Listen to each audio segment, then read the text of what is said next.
You already know what to do. Buy low, sell high, hold great businesses for the long term. Do not panic when markets fall. Do not get greedy when everything is going up. You know this. Every investor knows this. And almost nobody does it. Warren Buffett has watched this gap between what investors know and what they actually do for over 60 years. And he has a specific diagnosis for why it happens and a specific set of mental disciplines for closing it. His most famous line in investing is not about valuation or business quality. It is about psychology. Be fearful when others are greedy, and greedy when others are fearful. 7 words. Most people quote them. Almost nobody has built a process around them. In this video, I am going to walk you through exactly how Buffett does it, the 5 psychological principles he has developed across 6 decades of investing in some of the most extreme market environments in history. Principle 4 is the one that changed how I understood the difference between knowing the right thing and actually doing it. And once you see the distinction he makes, you will not forget it. Stay with me. Let me start with something Buffett has said that most people misunderstand. He has said that investing is not primarily a test of intelligence. If it were, the most successful investors would be the people with the highest IQs, and the data does not support that.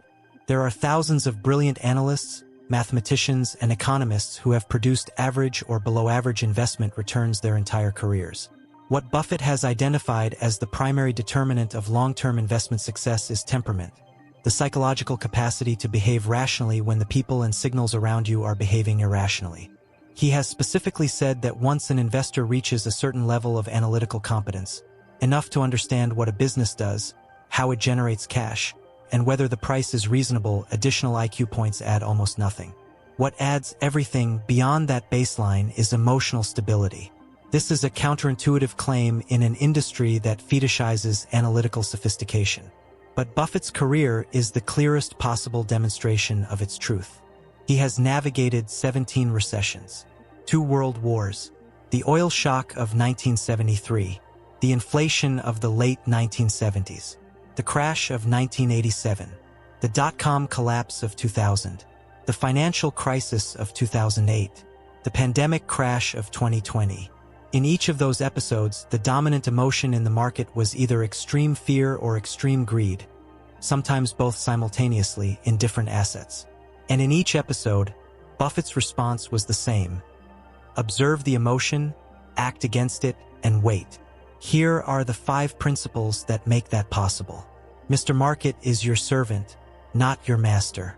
The psychological trap. The most fundamental psychological error in investing is treating the stock market's daily price movements as meaningful information about the value of what you own. When a stock you own falls 15% in a week, the natural psychological response is to ask, what do I know now that I did not know before? Has something changed? Should I be worried? Most of the time, the answer to all 3 questions is nothing, no, and no. The price moved because thousands of other investors made buying and selling decisions driven by their own emotions, their own liquidity needs, their own fear about unrelated macroeconomic events. The business you own is almost certainly doing exactly what it was doing the week before. Buffett's response, Benjamin Graham's Mr. Market. Buffett borrowed this framework directly from his teacher Benjamin Graham, but has applied it more consistently than almost any other investor in history.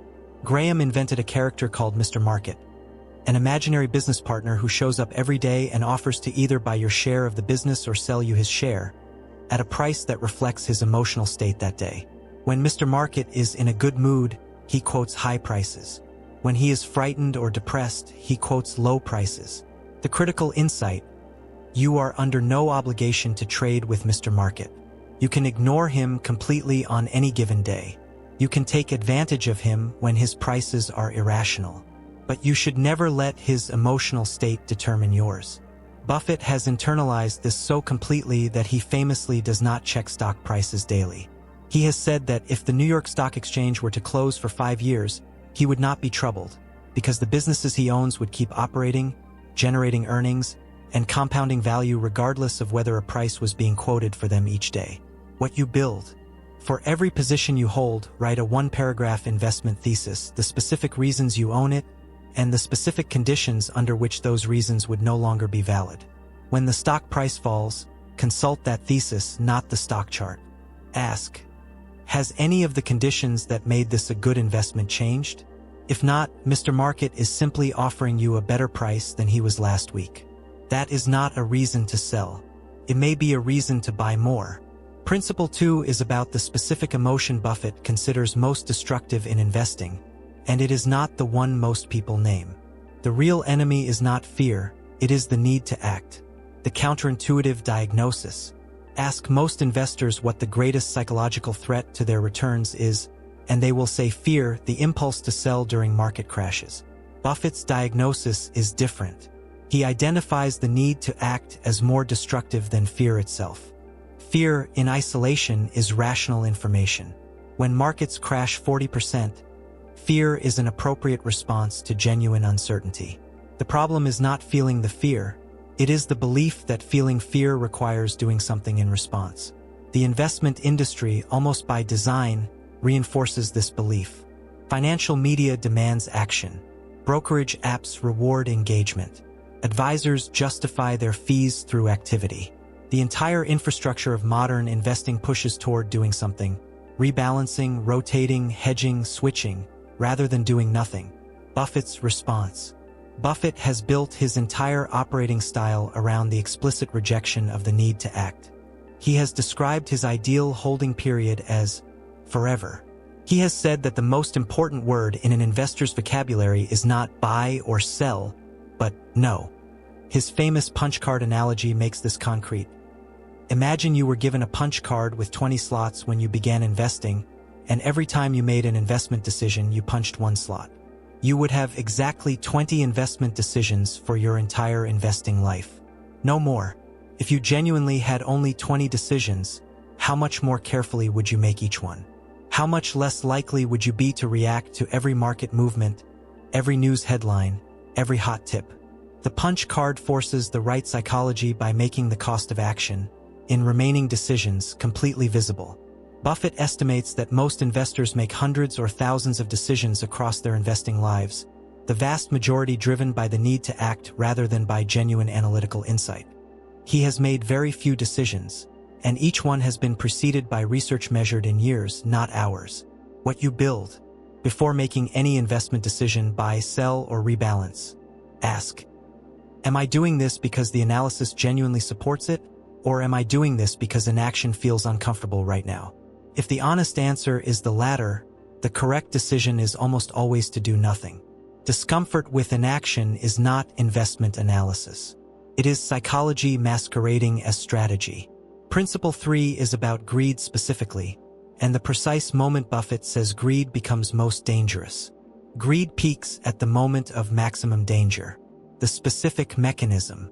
Greed in investing does not arrive when you are considering a risky position. It arrives after you have already made money.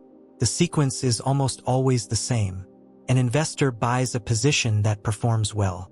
The gains feel good. They attract attention from friends, from financial media, from colleagues who ask what you are invested in. The gains become a source of social validation. The investor adds more or holds when they should reassess, because selling would mean acknowledging that the run might be over. This is the precise point Buffett identifies as maximum danger. Not when an asset is falling and everyone is afraid, but when it is rising and everyone around you is making money and feeling smart. Buffett's specific signal. Buffett has described a specific greed indicator he watches. When taxi drivers, hairdressers, and casual acquaintances start giving him stock tips, he becomes alarmed. This is not snobbery about who should invest. It is an observation about what widespread retail enthusiasm signals, that an asset has already experienced significant appreciation, that its story has become compelling enough to reach people who are not normally focused on financial markets, and that the pool of potential new buyers is approaching exhaustion. When everybody already knows about an opportunity and is already excited about it, the crowd that will drive future price appreciation has already bought. The remaining buyers are fewer, and the sellers, who bought earlier and have gains to protect, are more numerous and more motivated. He applied this instinct during the dot-com era, when internet stocks were being discussed at every dinner party and every office. He watched the enthusiasm build for years before the crash, and he stayed away from it entirely, not because he was certain it would crash, but because the greed in the market had reached a level that he associated with danger rather than opportunity. What you build. Monitor your own emotional state when your investments are performing well. If you find yourself adding to positions primarily because they have already gone up, rather than because the fundamental value has increased, that is greed operating, not analysis. Create a written rule for yourself. I will only add to a position if I can articulate a specific reason why the business is worth more today than when I last purchased it. Price appreciation is not a reason. Business improvement is. Principle 4, the one I mentioned at the start. The distinction Buffett makes that changed how I understand the gap between knowing and doing. Preparation, not willpower, building the system before the crisis. The distinction most people miss, the peak insight. Here is the distinction that most investors never make. Every investor who has read about behavioral finance knows that selling during market crashes is usually a mistake. They know this before the crash. They intend, in advance, not to panic sell. And then the market drops 35% over 3 months. Their portfolio is down significantly. Every headline predicts further declines, and their peers are selling. And they sell. Not because they forgot what they knew, but because knowing something intellectually and having a system that enforces the right behavior are completely different things. Buffett does not rely on willpower during market crises. He does not depend on remembering the right lesson in a moment of emotional intensity. He builds a system in advance in calm conditions that makes the right behavior the default, regardless of how he feels in the moment. What his system looks like. Several elements of Buffett's operating structure make rational behavior the default. First, he does not manage other people's money in a way that creates redemption pressure. Berkshire is a permanent capital vehicle. No investor can call Buffett and demand their money back because markets have fallen. This removes the institutional pressure that forces many fund managers to sell at exactly the wrong moment. Not because they want to, but because their investors are redeeming. Second, he keeps large cash reserves specifically for market dislocations. When markets fall dramatically, Buffett's cash position means he can act from a position of strength rather than fear. In 2008, while other institutions were forced sellers, Buffett was a willing buyer, investing $5 billion in Goldman Sachs and billions more in General Electric at terms he could dictate precisely because he had cash when no one else did. Third, he has built his investment thesis documentation so thoroughly that in a market downturn, he can revisit the original analysis and confirm or deny that the fundamental thesis has changed. If the thesis has not changed, the falling price is simply a better entry point. If the thesis has changed, selling is rational regardless of the loss. The system makes the emotion irrelevant.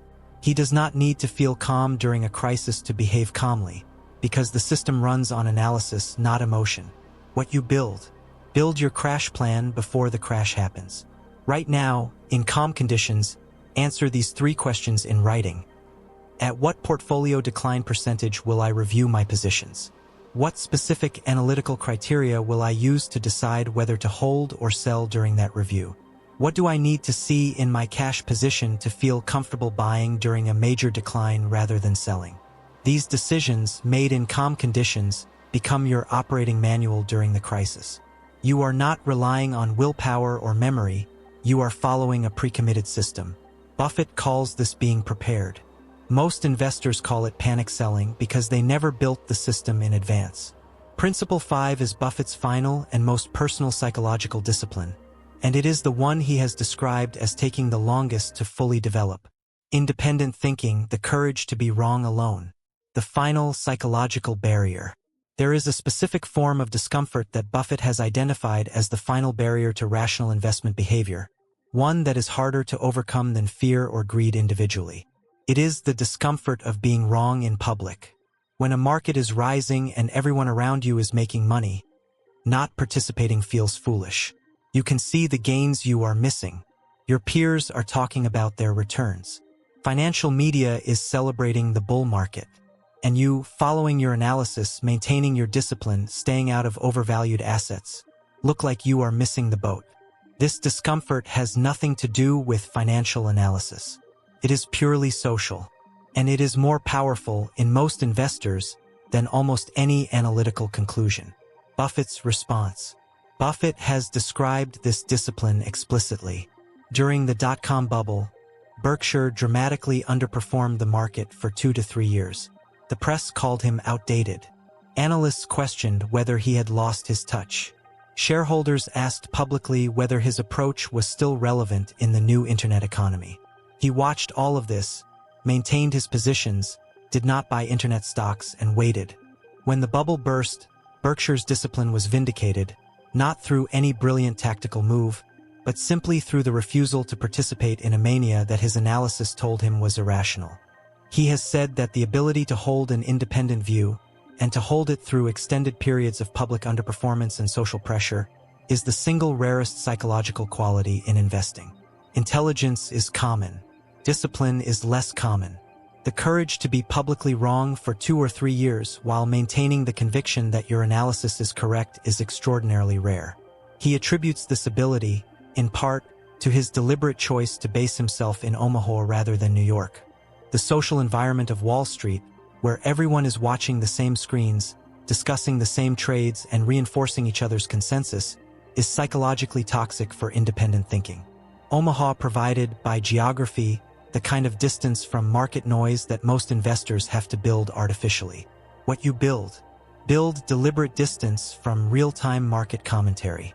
The more time you spend watching financial media, reading market Twitter, and discussing portfolio performance with peers, the more your investment decisions will reflect collective emotion rather than independent analysis. Buffett reads extensively, annual reports, historical case studies, biographies of business leaders, but consumes almost no real-time financial media. The signal-to-noise ratio of daily financial commentary, in his assessment, is close to 0. Your investment thesis should be built on analysis that would be equally valid whether you read it today or in 3 months. 5 principles. 1 psychological framework, built over 60 years of navigating markets that have tried, repeatedly, to make a rational investor behave irrationally. Let's bring it together. Principle 1. Mr. Market is your servant, not your master. Price movements are other investors' emotions made visible. They are not information about the value of what you own unless the underlying business has changed. Principle 2. The real enemy is not fear, it is the need to act. Inaction is a decision. Most of the time, in most market conditions, it is the correct decision. The punch card analogy makes the cost of unnecessary action real. Principle 3. Greed peaks at the moment of maximum danger. When an investment feels most comfortable, when everyone around you is making money and the story is universally celebrated, that is precisely when Buffett becomes most cautious. Principle 4. Build the system before the crisis. Do not rely on willpower or memory during moments of market panic. Build your investment criteria, your decision triggers, and your crisis plan in advance in calm conditions so that the system runs regardless of how you feel in the moment. Principle 5. Develop the courage to be wrong alone. Independent thinking, maintained through extended periods of social pressure and public underperformance, is the rarest and most valuable psychological quality in investing. Here is the thing that ties all 5 together. You already knew most of this. You knew that selling during crashes is usually wrong. You knew that chasing what has already gone up is dangerous. You knew that independent thinking matters. Buffett's contribution is not the knowledge. It is the system, built deliberately over decades, that makes acting on that knowledge the default, not the exception.